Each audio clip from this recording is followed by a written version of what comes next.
So ముందుగా నేను ఒక భారీ సభ పెట్టో లేదంటే ఊరేగింపులు చేసుకొని ఇవన్నీ చేయడానికి ఇబ్బంది ఏం లేదు. కానీ చేస్తే చాలా విలువైన మీకోసం పనిచేసే సమయం పోతుంది.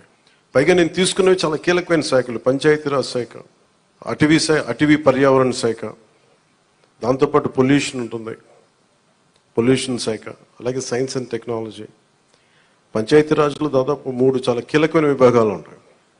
వాటన్నిటినీ చదవడానికి, అవగాహన చేసుకోవడానికి చాలా సమయం పడుతుంది. ఆ పరిపాలన అంటే ఆ శాఖ తాలూకు పరిపాలన వ్యవస్థలో ఉంటుంది, అడ్మినిస్ట్రేటివ్ డిఫికల్టీస్ ఏముంటాయని. సో ఇవన్నీ అర్థం చేసుకోవడానికి నేను ఈ సమయం తీసుకున్నాను. ఈ సందర్భంగా నేను పిఠాపురం నన్ను గెలిపించిన, భారీ మెజారిటీతో గెలిపించిన ప్రజలందరికీ నేను రుణపడి ఉంటాను.